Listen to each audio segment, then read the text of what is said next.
이 시간은 김한승 강도사님이 나오셔서 내 고집대로 사는 것이 죄다 라는 제목으로 우리에게 말씀을 선포해 주실 때 많은 은혜 받으시기 바랍니다. 네, 여러분 박수로 환영해 주시기 바랍니다.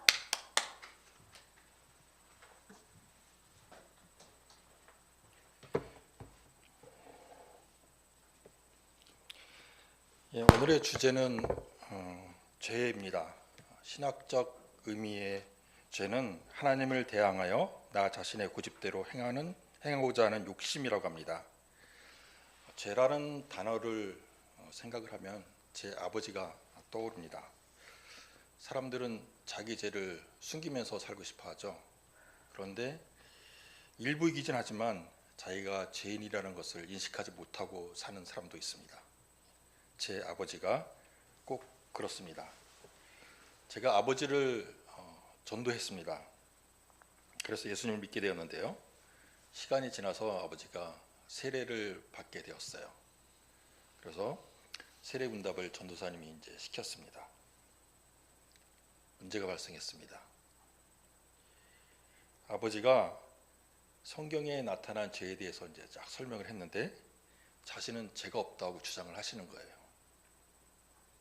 그래서 세례 문답을 학습시켰던 전도사님께서 이 상태에선 도저히 세례를 주면 안 되겠다고 생각해서 목사님에게 말씀드렸고, 그래서 세례자 명단에서 제외가 됐습니다. 주부에도 다 다음 주 세례 받을 분하고 이렇게 이름이 다 써 있었는데 제외가 된 거예요. 아버지는 그날 이제 돌아오셔가지고 아담이 지은 죄가 나하고 무슨 상관이냐고 이렇게 원통해 하셨는데, 아담의 죄하고는 상관없이 자신은 절대로 죄를 지은 사람이 아니라고, 죄인이 아니라고 주장을 하셨던 거예요.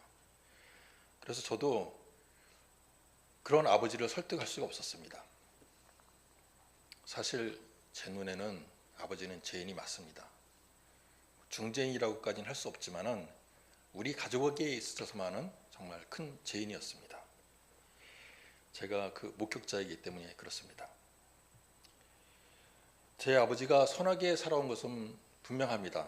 제 아버지는 남에게 싫은 소리도 못 하셨고요. 또 악한 일로 다른 사람한테 비난받은 일도 절대 없었습니다. 굉장히 내성적인 분이셨거든요. 그런데 노동의 그 괴로움을 잊기 위해서 술을 드셨는데, 술을 드실 때는 좀 달라졌습니다. 술을 드시면 실수도 하셨고요. 술 추정도 하셨습니다. 그런데 기억을 못하는 건지 아니면은 안 하시는 건지 모르겠지만은 술이 깨시면은 아주 또 내성적이고 착하신 분으로 돌아오셨어요. 제 아버지가 일주일에 평균 한 6일에서 7일 정도 술을 드셨으니까 술에 젖어 사라졌죠. 그래서 기억을 못 하시는 건지 모르겠지만은 자신은 죄인이 아니라고 주장했던 것 같습니다. 그런 아버지가 안수 집사가 되셨고, 그리고 2013년 12월에 돌아가셔서 하나님 품에 안겨 계신다는 걸 생각하면 정말 기적이라고 저는 생각을 합니다. 요한일서 3장 4절에서 죄는 곧 불법이다 라고 말하고 있는데요. 본문을 다 같이 한번 읽어보겠습니다. 죄를 짓는 자마다 불법을 행하나니 죄는 불법이라. 저는 세번역으로 써놨군요. 여기서 불법이라고 번역한 헬라어 아노미아, 그거를 직역하면 무법이라고 번역이 됩니다. 그러므로 무법자가 되는 것이 죄라는 뜻이 되는데요. 무법자는 규범과 가치관이 사라진 사람입니다. 자기 자신이 법이 되는 사람이고요. 쉽게 말하면 자기 고집대로 사는 사람, 그것을 무법이라고 합니다. 무법자로 하면 제가 어렸을 때 봤던 서부 영화가 생각이 납니다. 클린트 이스트우드가 주연으로 했던 영화, 서부 영화인데요. 당시에 TV에서 서부 영화를 방영을 하면은 모든 사람들이 모여서 보곤 했습니다. 당시에 TV가 너무 귀했기 때문에 TV 있는 집이 그 마을, 그 동네에서 가장 부자였고요. 그래서 사람들이 거기에 모여서 TV를 보곤 했습니다. 대표적인 영화가 이제 무법자 시리였는데요. 처음에 이제 황야의 무법자가 나왔습니다. 그리고 나서 1년 후에 그것이 성공하자 석양의 건맨이 나왔고요. 다시 1년 후에 석양의 무법자가 나왔습니다. 내용은 클린트 이스트우드가 악당을 무리치는 내용입니다. 악당과 한편이 된 보안관을 혼내주기도 하고요. 또 깡패 무리들에게 빠른 총솜씨로 심판을 한다는 내용입니다. 제목만 보면은 무법자가 법이 없는 것처럼 생각이 되지만 사실은 법이 있습니다. 무법자 본인이 가지고 있는 법에 의해서 악당들을 처단하는 겁니다. 누가 악당인지 판단하는 것도 그 무법자가 하는 것입니다. 언제 어디서 누구를 심판할 건지 정하는 것도 무법자입니다. 그러므로 무법자가 법이 없는 것이 아니라 자신이 법인 사람을 말하는 것입니다. 제가 아버지에 대해서 좀 전에 말씀드렸는데 제 아버지가 무법자였습니다. 아버지가 이렇게 말씀하시곤 했습니다. 나는 법 없이도 살 사람이야. 사실 그렇게 말씀하시는 아버지가 자신의 법을 가지고 있는 거죠. 그래서 나는 죄인이 아니라고 강력하게 주장했고, 그래서 그 교회에서 처음으로 세례를 못 받는 교회 전설을 만들어내기도 했습니다. 그런데 사실 우리 모두는 무법자 같은 생각을 가지고 있습니다. 바꿔 말하면 자기 고집이 있다는 거죠. 그래서 부부간에도 갈등이 생깁니다. 저는 24살 때 직장 누나와 결혼했습니다. 서울역 앞에 지금은 서울스퀘어라고 이름이 바뀌었는데 그 빌딩이 대우센터 빌딩입니다. 대우센터 빌딩 내에 DCC라는 기독교 모임이 있었어요. 그래서 매주 수요일 날 예배를 드립니다. 그때 당시 가장 눈에 확 띄었던 누나가 제가 결혼한 분입니다. 입사 4년 선배인 누나였던 그분은 저를 어린애 취급을 했습니다. 그래서 많은 갈등이 있었는데요. 제가 말씀드리는 건 그냥 예화입니다. 사실 뭐 어떤 집사님의 아내라고 어떤 목사님의 아내라고 말씀을 드릴 수도 있지만은 그렇게 하지 않기로 했습니다. 사실 그분은 저보다 신앙심이 훨씬 깊었고요. 성경대로 말씀대로 살려고 노력하시는 분입니다. 그런데 착하지만 지혜를 발휘하지 못하는 분이에요. 그러니까 정직하게 말하는 것이 그게 그 사람을 위해서 좋다고 생각하시는 분입니다. 그 고집이 다른 사람들에게 상처를 냅니다. 그런데 지금은 굉장히 지혜로우셨고요. 많이 변하셨습니다. 제가 이렇게 말씀을 드려야지 이해가 됩니다. 부부간에도 이제 살아온 환경이 다르기 때문에 많은 갈등이 생기게 됩니다. 제가 자란 환경은 일주일에 6일 술을 드시는 아버지 밑에서 자랐기 때문에 제 허물이 크게 보이지 남의 허물이 보이진 않았습니다. 그래서 저는 절대로 남의 허물을 얘기하는 사람이 못 됐습니다. 하지만 연상인 그분은 달랐습니다. 타인의 잘못이나 잘못된 것이 보이면 바로 지적을 해야 되시는 아주 직성적인 분이었습니다. 옳은 말씀은 꼭 하셔야 되는 분이 있잖아요. 저녁이 되면 가족에 대한 불평을 제가 들었습니다. 동생에 대해서, 어머니에 대해서, 아버지에 대해서 뭐 이런저런 불평을 합니다. 그분 눈에는 그것이 잘못이었습니다. 근데 그것을 저한테만 말하는 것이 아니라 당사자에게도 직접 말씀을 하는 거예요. 그래서 당연히 문제가 생겼습니다. 그래서 제가 이렇게 말했습니다. 내가 당신 집이나 식구들에서 불평을 하냐고, 안 하지 않느냐고. 그러니까 당신도 제발 우리 가족의 잘못에 대해서 좀 눈을 감아달라고 이렇게 얘기를 했습니다. 그런데 답변을 이렇게 합니다. 아니 내가 없는 말을 했어? 사실이잖아. 그래서 좀처럼 갈등이 해결되지 않았습니다. 결국은 제가 분가하는 것이 최선의 방법이라고 생각을 했습니다. 분가를 결정하고 가족에게 얘기했더니 어머니께서 너무 찬성하셨어요. 빨리 나가라고 돈을 마련해 주셨습니다.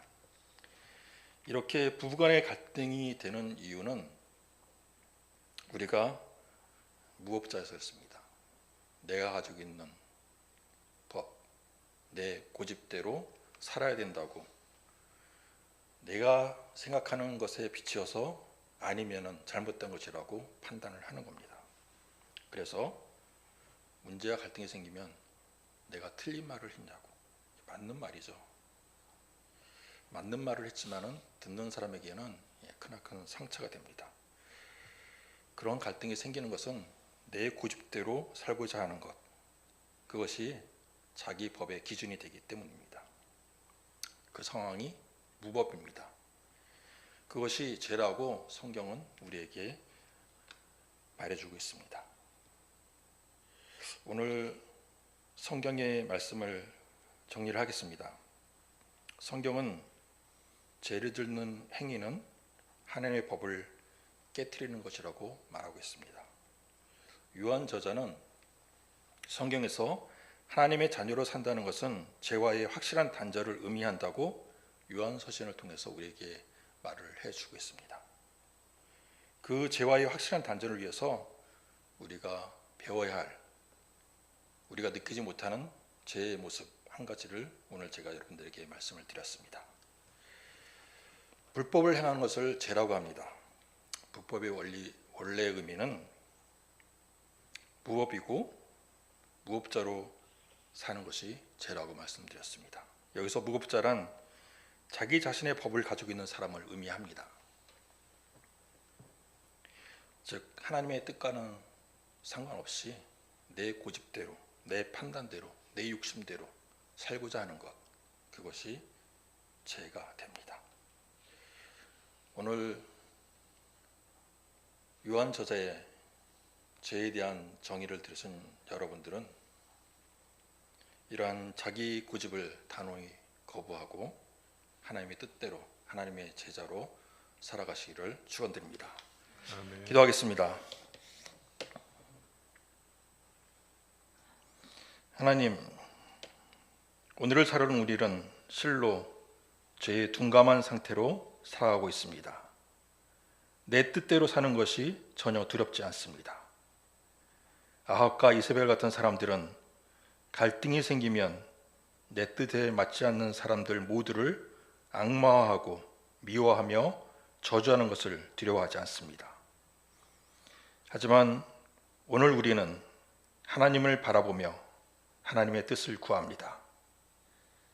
하나님, 주님의 뜻에 따라 우리 인생의 계획과 살아가는 모양이 바뀌게 하십시오. 우리의 마음이 바뀌게 하십시오. 오늘 이 예배 자리에 참석한 예배 공동체를 축복하시고 하나님이 주시는 지혜로 세상에서 승리하면서 살아가게 하십시오.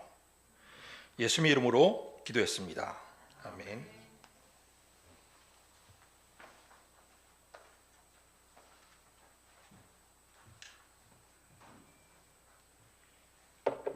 네, 은혜로운 말씀 너무 감사드립니다. 내 고집대로 사는 것이 죄다라는 제목을 딱 들었을 때 너무나 제목이 마음에 와닿았어요. 이게 제목이 내가 많은 사람들이 자기 고집대로 살아가잖아요. 근데 그걸 죄인지 모르고 살아가는 사람들이 되게 많잖아요.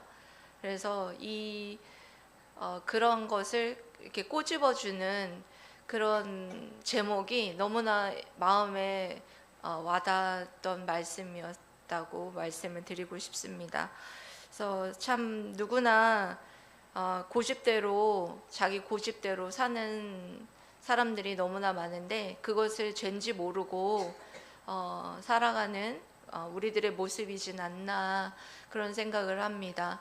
여러분, 오늘 이 시간은 말씀을 붙잡고 여러분 우리들의 고집대로 하나님의 말씀대로 정말 우리가 순종하고 따라가야 되는데도 불구하고 그렇게 살지 못하고 내 뜻과 내 의지와 내 마음대로 무법자와 같이 그렇게 살아가진 않았는지 여러분 자신을 뒤돌아보시고 회개하는 시간을 가지셨으면 좋겠습니다.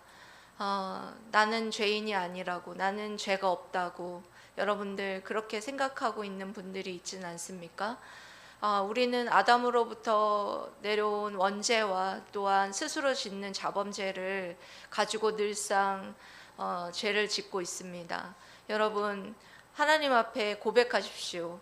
내 고집대로 살았던 거 용서하여 주시고 나의 이 완악함을 용서해 달라고 정말 하나님 앞에 진심 어린 회개를 하나님 앞에 했으면 좋겠습니다.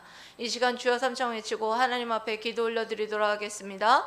주여 주여 주여